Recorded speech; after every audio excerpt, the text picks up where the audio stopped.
Let's see if we can flip this around. Oh, it's already a time. I feel like we should sit on the other side next time. What do you mean? Then we would be then we'd be this way. What? Like if I sat there and you sat there and then we did the flip. I don't know. Wait, ready? I don't know how this works. Wait, see what if you haven't tuned in and seen us flip the screen live, this is what Marie's talking about. Ready? So now, Come on, go. see, now I'm over here. So why don't I just sit there? But then I guess I'd be over here. I don't know.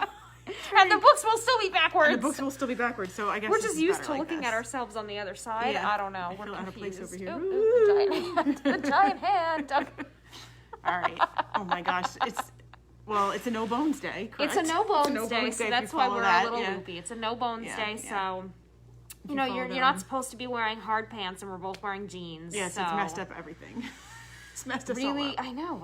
We should be going to get some hot cocoa and wear yoga pants today. Today's and a no soup bones day. and a bath bomb or something, and we didn't. So we're doing the no bones day the wrong way. But at least on a no bones day, we can try to boost everybody up with books. Yes. I think books are a great way to solve a no bones day. I think so too, because you only need enough bones to hold the book. That's it. The rest of the bones can just give way to the couch on a day like this. That's what I would like to be doing right now. Yes, on the couch. Becoming one with the couch. With a blanket. You and the blanket and the couch all together. Yeah. Sounds good. What do you got? I only have a couple. Oh no, your first one has a cover that suits. This one has a cover that's like perfect for today. I only have a couple. This was not a big week for adult or teen books, but there are some good ones. There are some that are already out because people were waiting for them. So, the first one, the one that Marie says looks like a no bones day. Mm-hmm. It looks like today. Today, a rainy day, a no bones day. Forgiving Paris by Karen Kingsbury. What do we have to forgive Paris for? What'd they do? Trauma. Let's see. Could Ashley Baxter Blake's journey to forgiveness lead her back to the city of light? Ashley and her husband are taking an anniversary trip to Paris, but Ashley is hesitant because she made a grievous mistake in Paris 2 decades ago. Yikes. And she's never forgiven herself. Did she ask for ketchup? That's a grievous mistake in Paris. That's the only one I can think of. I don't know. She asked for ketchup. Oh, no. Well, whatever it is, she's Sorry. never forgiven herself, and she still harbors the big secret. It's the ketchup. I know. And then all of a sudden, her niece calls her and says, "My boyfriend's mom, Alice, used to work in a French bakery with an American named Ashley. Is it you?" It wasn't the ketchup. And she's like, "Oh no, my secret." Well, maybe she put ketchup on things at the bakery. Maybe, and that's not... maybe she had an illicit affair with a baker, or baker's nephew, whatever it was. Yeah. Goodness, with ketchup. With ketchup. I'm hooked on this ketchup thing now. Because that's the only sin I can think of that you'd commit in Paris would be to ask for ketchup, right? It's the only thing I can think of. They'd be so mad at you. Oh. But anyway, their memories come back, secrets come to light. Can they heal? Can they find closure? Sometimes forgiveness can only be found by going back to where the unthinkable happened and putting it to rest once and for all. So, I don't know. Let's just leave ketchup out of this then. Let's bring in the mustard, Dijon, preferably. I don't know. I mean, I can't forgive people when they put ketchup on their eggs, so. Oh, no. Oh, no! Marie, oh, no! Not always. There's a rift between us now. I'm just going to split right down the screen. Oh, no. I'm so embarrassed. I wouldn't ask for it if we were in Paris. I wouldn't ask for it. Are you sure? I'm positive. I promise I would not ask for ketchup in Paris. Now we know how she came up with this scenario of the ketchup. It's so embarrassing. I'm like a child. So if you would like an inspirational book about healing and forgiveness and not about ketchup, this one's available right now. And about rainy days. Forget apparently. everything that we've just said. This book is not about any of this. I'm sorry, Karen Kingsbury. we got off track. It's a no bones day. We can't stay focused. Nope. What's this one? Another inspirational title. Oh, I know this guy. Laura, do you have a preference for ketchup or not? I don't know. Let us know. Everybody, let us know how you feel about ketchup below in the comments. Let us know. From the author who brought got you Tuesdays with Maury and the 5 People You Meet in Heaven. All right, this guy's Mitch popular. Albom's new novel, The Stranger in the Lifeboat. Sriracha. I agree with you. I put sriracha on almost everything. So this is just another one of those inspirational stories that Mitch Albom tells really well, and people know him for, and he's so popular for them. Adrift in a raft after a deadly ship explosion, 10 people struggle for survival at sea. Short on food, water, and hope, they spot a mysterious man floating in the waves. They pull him in.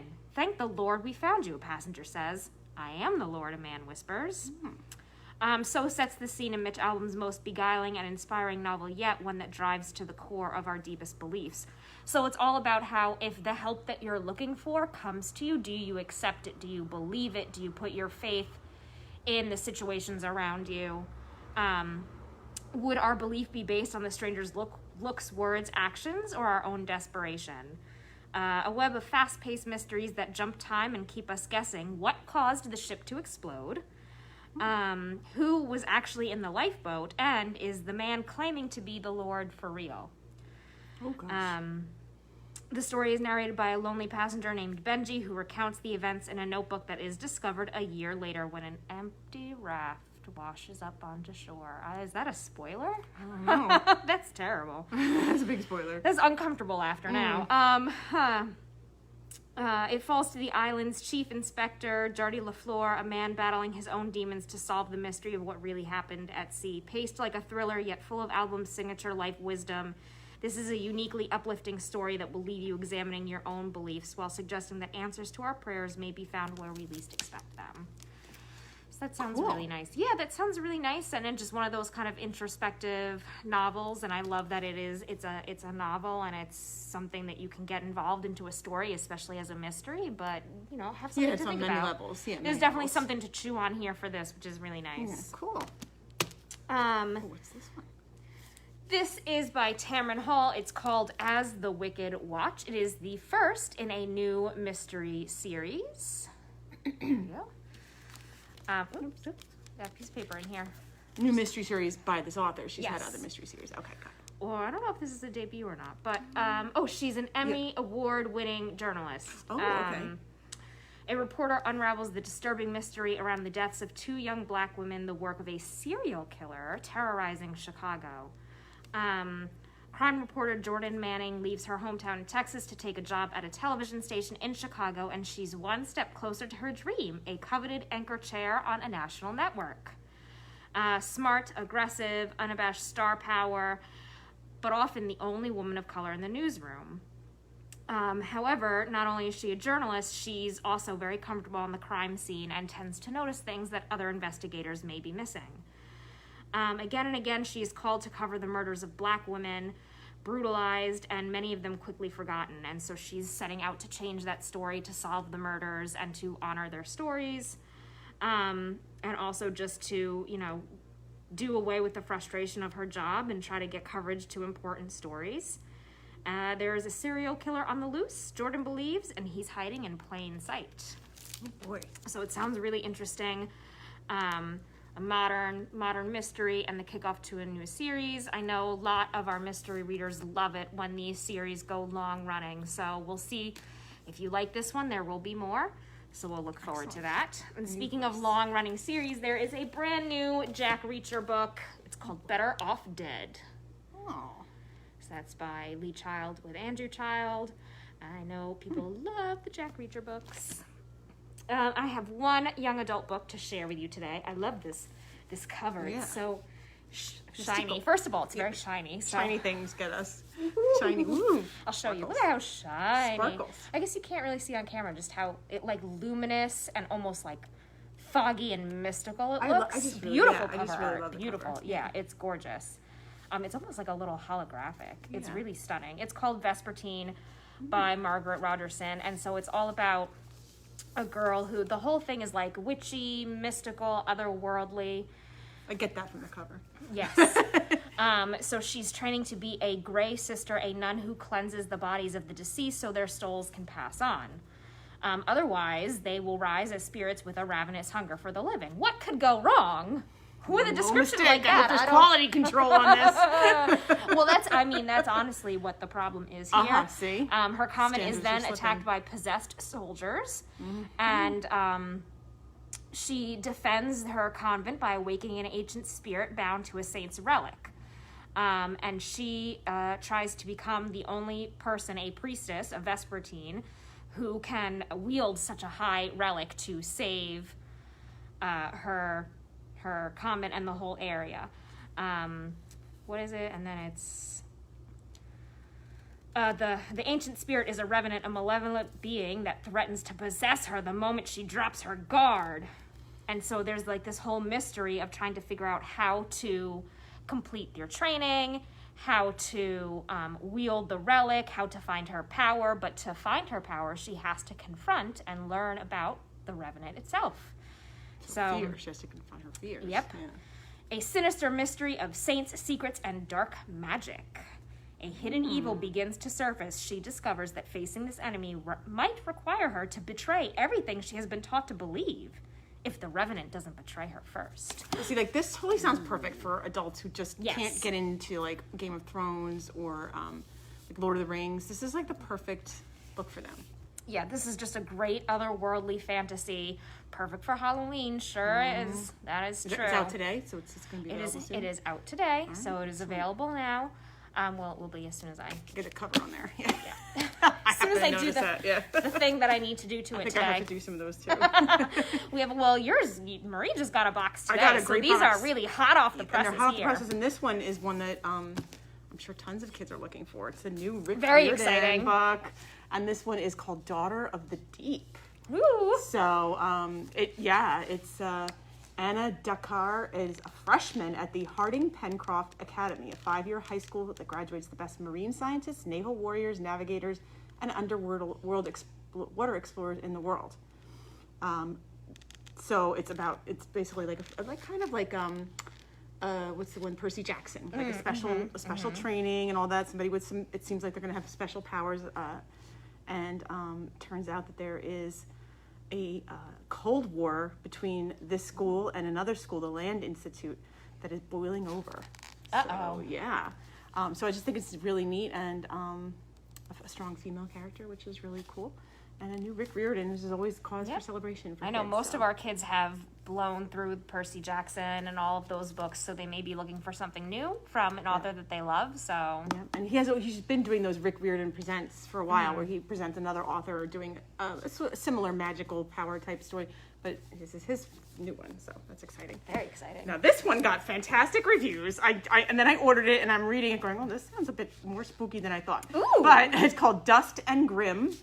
And it says 13-year-old Molly doesn't know how she got the short end of the stick, being raised by a neglectful father, while Dustin, the older brother she never met, got their mother and the keys to the family estate. But now the siblings are both orphaned, of course. And Molly's come home for their inheritance. What do? What's the family business? Here's where it gets really, really creepy. It's a mortuary for monsters. That sounds exciting. So, yeah. This is written by a New York Times bestselling author, and it is a bit spooky, a whole heap funny, and perfect for reading under the covers with a flashlight. And it had great reviews. So Sounds good. if you can get past the monster mortuary, which I guess would be less upsetting than a regular mortuary. Well, that's why it's a juvenile book, because you kind of like present the idea, but you put it in like a far off way. Right, so it's distant and it's not- fantasy, not so too it doesn't scary. feel so real. Yeah, but it sounds perfect, and it's got great reviews, and lots of scary book authors are giving it thumbs up. So there you go. Marie Laura wants to know, did we get Dragon Boy by Fabio Napoleoni? I'm not It just sure. came out in September. I will check. I don't know. That's a great name, though. Fabio. Yeah, I love it. I will check. 54 Things Wrong with Gwendolyn Rogers. Uh-oh. So this one, I think it's going to be funny, but I think it's also a bit upsetting about a girl with ADHD who she knows she has many things wrong with her because she has read a confidential school report about herself. Oh, no. So she knows that she is number 16, sneaky, number 45, forgetful, number 25, picky about her appearance, But she has to like come to face with that, and so I think it could be funny but sad too, because she's obviously a child and she's suffering and has found out some things about herself that maybe she wasn't as aware of. And who wrote the list? I guess no. It sounds like I think she got the list, obtained it by taking out by looking at a report from a therapist that she wasn't supposed to. So I don't know that it's necessarily numbered. I think she's numbered in her own head. But yeah, so I think this could be good and sad, but also funny, because they do try to usually make these kind of books funny. So hopefully you like that one. Hopefully it's also just all really about, good reviews.